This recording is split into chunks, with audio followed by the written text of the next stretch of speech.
Now, either Arsenal or Paris Saint-Germain will complete a Champions League and League double this season. Who's going to come out on top in Budapest on Saturday remains to be seen, but we spoke to a player who knows all about the qualities of both sides. Two different styles playing against each other, but I think it'll be a really even test. Both teams have good qualities and can be dangerous. And look, PSG are reigning champions, so of course they're a difficult team to beat. But I think Arsenal showed this year that they can be one of the best teams in Europe for sure. So it'll be an interesting final, and yeah, we'll have to see what happens. Would expect with the defensive strength that Arsenal have, that kind of back three of the two centre backs and Raya are right at the heart of what they're trying to do.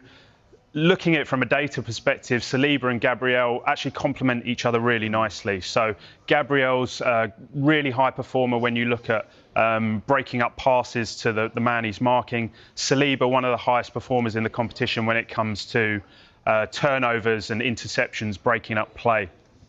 Looking at another pairing from the PSG perspective, the two fullbacks here, number one and number two for key passes created in the competition. So there's a massive threat coming down from the wings from those two players.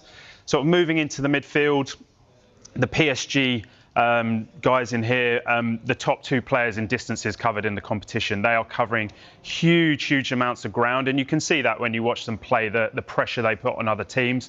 Those two are the driving force behind that. Vitinha in particular, number one in the whole competition for the distance covered and the pressure that he's putting on opposition teams.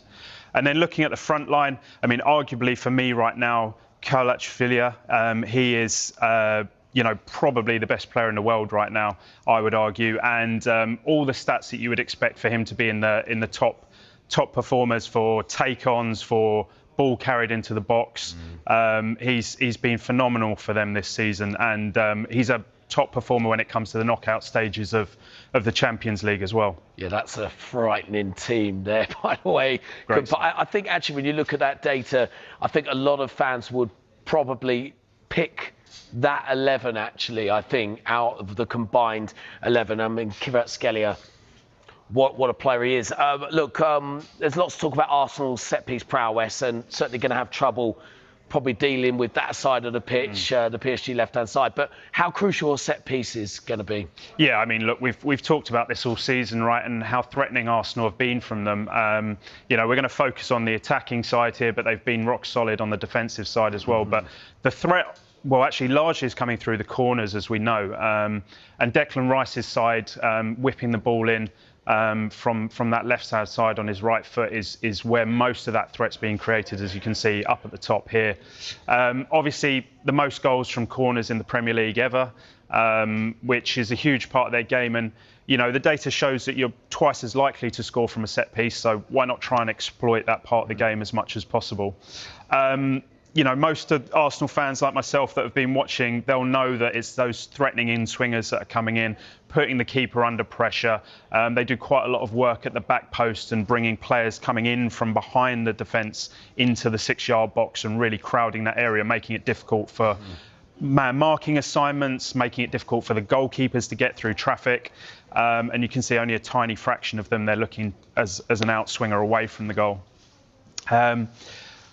A quarter of all their goals this season have come through corners. So, again, huge part of their game, as we've seen. But really interesting down at the bottom here, and why I've focused on the corners is because actually no goals from free kicks in this calendar year of 2026. So less of a big part of their game to be scoring from the free kick set piece than from the corner set piece. Maybe that man Declan Rice is saving a couple that he produced last season for so. Saturday evening. Now, we showed you the combined Champions League with, of course, Arsenal and PSG players. You've come up with an alternative 11, courtesy of Genius IQ Data. Now, I said with the PSG Arsenal, you could probably pick that 11 combined, and I think most people will get to that. But what do you think about this? Because this looks very different to, say, the Premier League best 11 of the season. Yeah, so what we've tried to do here is get under the skin a bit of what's going on in the league and try and highlight some of those players that maybe you wouldn't notice, maybe they're not top of the scoring or assisting charts,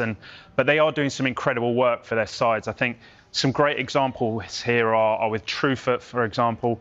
he is by far and away producing the most overlapping runs in the league, almost double the amount of the next best player in the league. So really selfish player, working his socks off to create opportunity, open up spaces for those ball players to work with a bit more space as he's distracting some of the attention. Senesi is again part of that Bournemouth back line. He's been doing something called packing, which is basically where you're playing the ball between defensive players and taking them out of the game. Removing the number of players between the ball and the goal is what a packing stat is. And again, more than double the amount of anyone else in the league. So he's done a phenomenal job this season of moving the ball upfield, but taking opposition players out of the game. One of the ones, again, Elliot Anderson, obviously in the England squad, incredible season. Something he's done really, really well is that from his interceptions have led to more goals than any other team. So it's not just he's breaking up the play, but breaking up and then creating an attacking momentum that is actually leading to goals and scoring opportunities. And no player's done that better than Elliot Anderson this year. And another really interesting one, with Liverpool.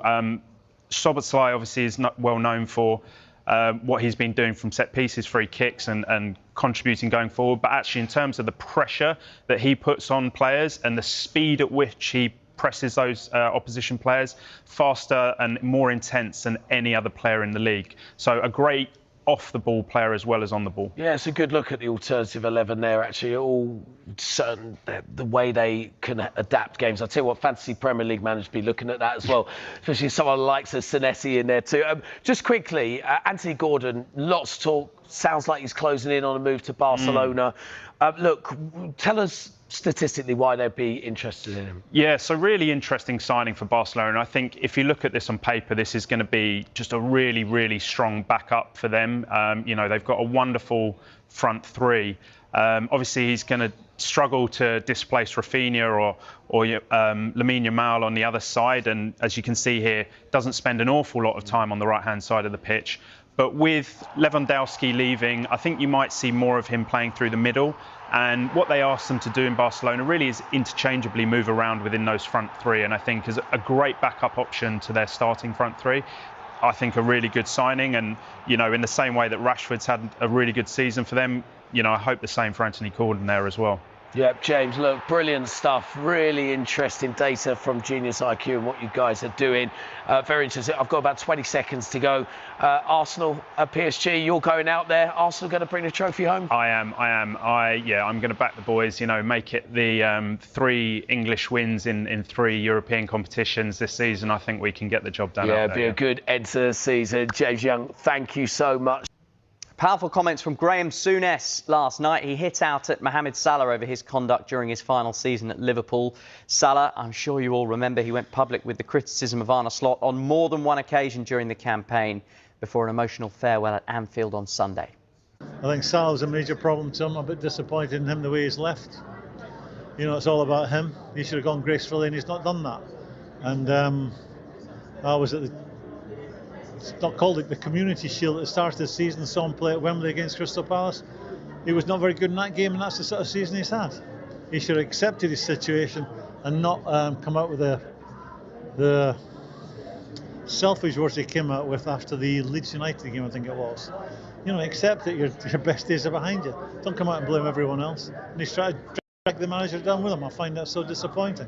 He is a great player, and will go down in history as a great player. But I just think he's let himself down in the way he has conducted himself when he's left Liverpool or leaving Liverpool.